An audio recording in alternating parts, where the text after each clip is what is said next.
Today's talk is titled Cultivating the Heart of Compassion, to be delivered by Reverend Kerry Kiyohara.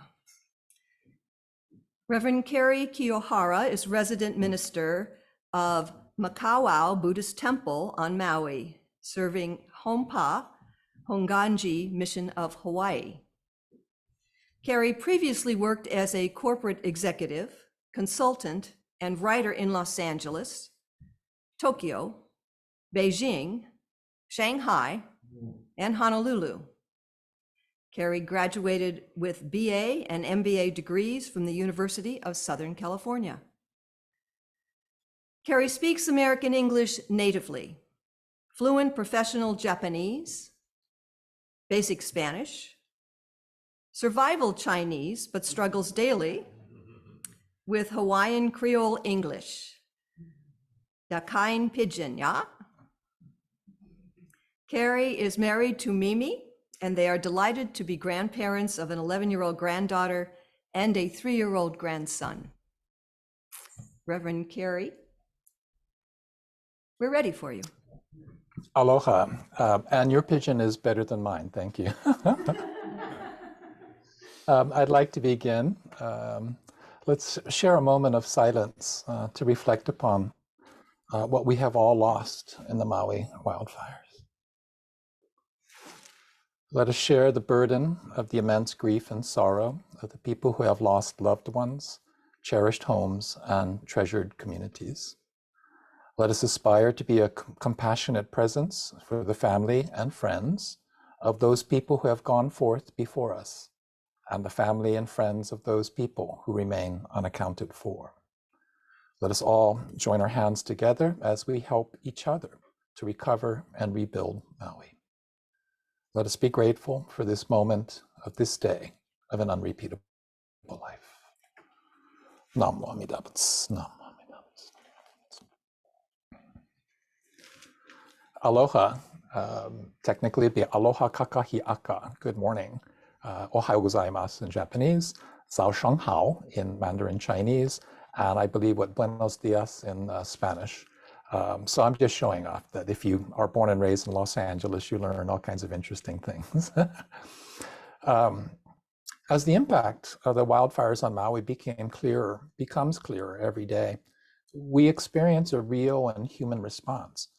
We can become overwhelmed emotionally, mentally, and spiritually. We can be frozen by our anxieties into inaction. As human beings, we're horrified at the anguish of so many people, and our rational mind is filled with images of loss and destruction. Our compassionate heart fills with sadness at the suffering of so many people who have lost so much. Some of these people we may know personally, but countless others are people we've never met, and now we'll never meet them. Our compassionate heart compels us to want more than anything else to help alleviate the suffering of others. But what can I do? What can I do? Our rational mind knows that born human, we're limited by our 5 senses and our human brain, and by the physical limitations of a human body. We know we could give all of our wealth and material things, and it still wouldn't be enough to help everyone, everywhere, in every way. So in this single thought moment, we are forced to realize that born human, we're simply grains of sand on an endless beach, and the waves of impermanence are crashing down on us. What can I do? What can I do? So in this single thought moment, we are forced to confront our limitations as simply ordinary human beings. So as human beings, our compassionate heart compels us to want to help, to bring comfort, to alleviate suffering. And yet, we cannot help people as we might wish, because we are only human. We arise from causes and conditions, and we are held back by our ego self and our self-centered nature as human beings. So faced with reality as it is, not the reality that my ego wants, but rather reality as it is, we feel helpless, we feel lost, we feel overwhelmed. What can I do? What can I do? So I'd like to introduce the Japanese tradition of omimai and the Hawaiian values of ohana, aloha, and mahalo, because they do provide us a path forward. The Japanese tradition, omimai, can be translated as the honorific expression of caring to people who've experienced loss, or grief, sadness, illness, or the pain of simply not knowing in the aftermath of a disaster. So the use of the honorific o in omimai, it indicates our respect for the person.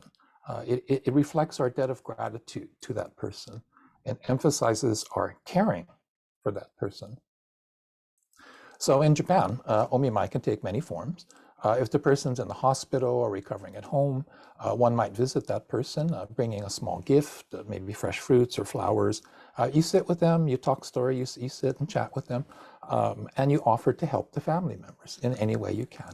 If the distance is too great to travel, or physically you're not up to travel, you might send a card or handwritten letter, maybe with a small gift, sometimes a monetary gift to share the burden of the costs of medical care and recovery. Or in modern times, you might use technology to call or text or FaceTime.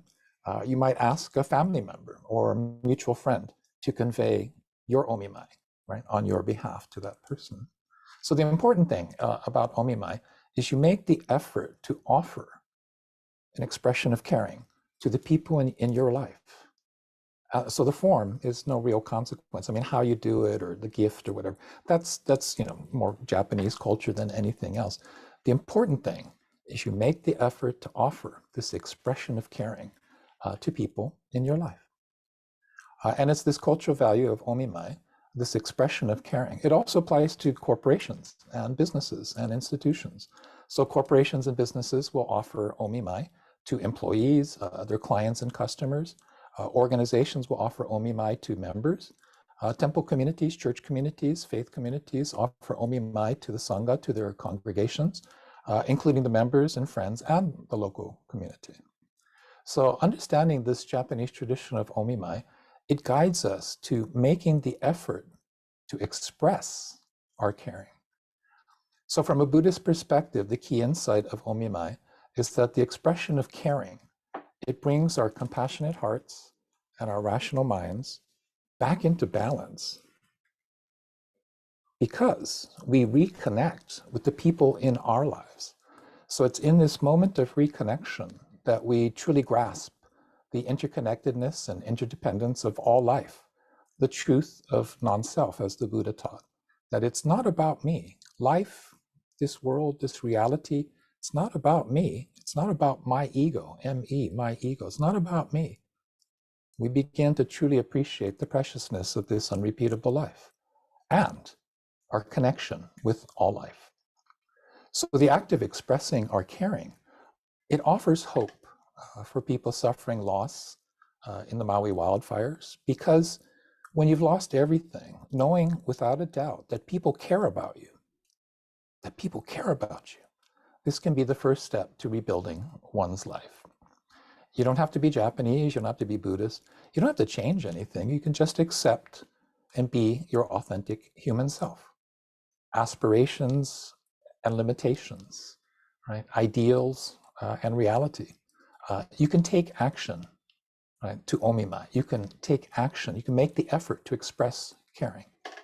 So living on Maui for the past 5 years, my life is filled with ohana, aloha, and mahalo.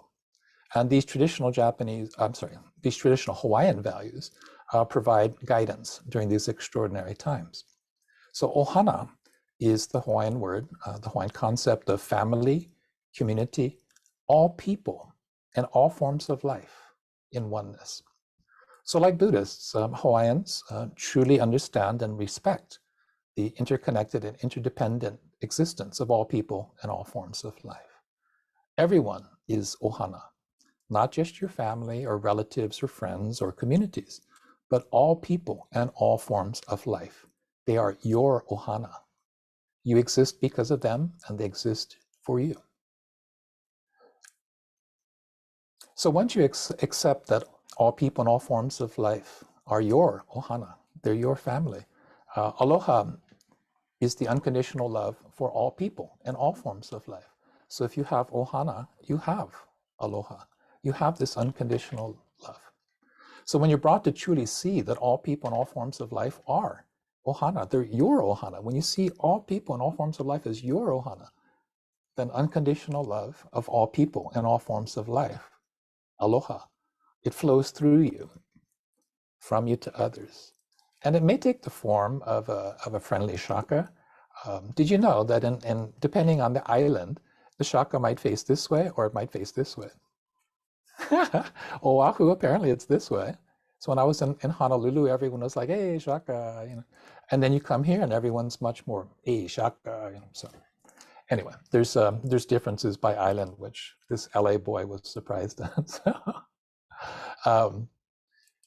So when you have aloha, when you start living aloha, right, you might just give a friendly shaka to everybody. You let the other guy at the stop sign, oh, go on through, it's okay, hey, shaka, you know. You give him a happy smile. You give him kind eyes, right? You don't give angry eyes, you give kind eyes and gentle words on your lips. So when you let the aloha in your heart flow through you and from you, you experience true gratitude, selfless gratitude, right? You experience mahalo. Mahalo is the expression and the experience of true gratitude in our thoughts and words and actions, and thus in our daily lives. So when we're brought to truly understand all people, all forms of life are our ohana, aloha flows through us, aloha becomes us, we become aloha, and we're brought to experience true gratitude. And mahalo flows through our thoughts, our words, and our actions. So ohana, aloha, mahalo.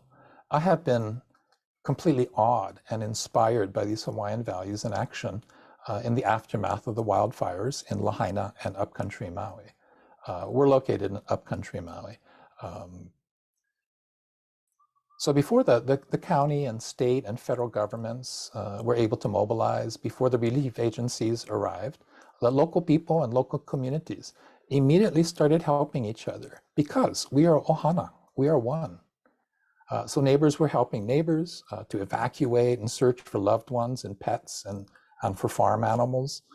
People with boats in other parts of Maui immediately started to deliver water, food, first aid supplies, anything they could find to the people on Lahaina and the west side.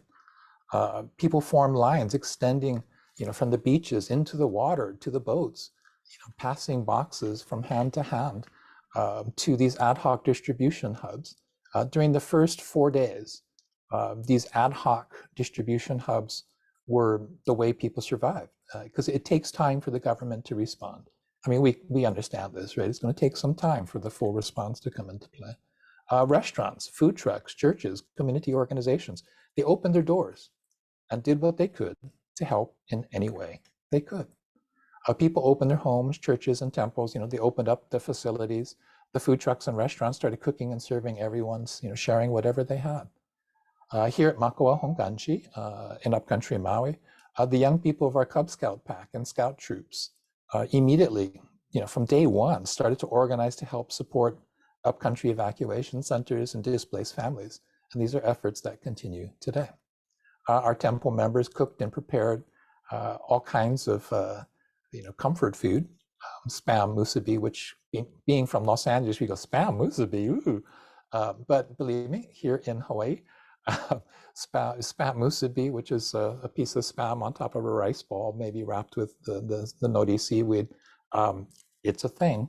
Hawaii has the highest per capita consumption of spam in any state of the union.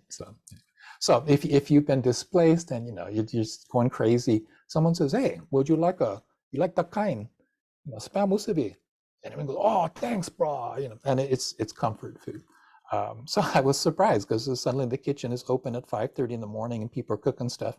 I walk in there, our temple president and the board of directors are all like, "Yeah, the people are going to want something to eat, so we're making spam musubi." And trays of this stuff were delivered the first day. And they bought water and sports drinks to drop off for the firemen, for the firefighters, police, and the first responders. So guided by these Hawaiian values of ohana, aloha, mahalo, these are spontaneous acts of omimai. It's a spontaneous acts of expression of caring. This is what inspires us as we join together as ohana to rebuild the community of Maui. So the Japanese tradition of omimai, this expression of caring, and the Hawaiian cultural values of ohana, aloha, and mahalo continue to guide us, even as the reality as it is of the recovery and rebuilding of Maui, it looms ahead of us. And thus, in the coming days and weeks and months and years, you may feel overwhelmed by this sense of, what can I do? What can I do? So here's some omimai, here's some expressions of caring that anyone can do anywhere, anytime. Reach out and omimai, right? Show people in your unrepeatable life that you care. You can go local style, you give your ohana a big hug every time you see them. That's one of the things the pandemic took away from us here. I mean, it was universally, you give everybody a hug when you see them, hey, aloha, and now it's kind of aloha, well, maybe, so we're still in the adjustment phase of that. But, this idea of, hey, aloha, you can say aloha with kind eyes and a smile on your face to everyone you encounter today. Just give them kind eyes and a smile. You can gather your ohana, your family and friends and communities together to share a meal and talk story, to just talk, just to chat. And these are all omimai. These are all expressions of caring that you can do right here, right now, just as you are. So ohana, aloha, and mahalo, they're inside of you. So let it flow through you in your thoughts and words and actions today and every day of an unrepeatable life.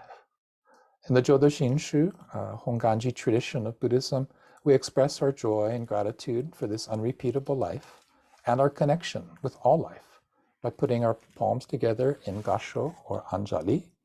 We bow our heads and we say, Namo Amida Butsu, Namo Amida Buddha, taking refuge in all-inclusive wisdom and all-embracing compassion for the great enlightenment to come. Namo Amida Butsu, Namo Amida Butsu, Namo. Mahalo for listening this morning, and may your day be filled with aloha. Thank you.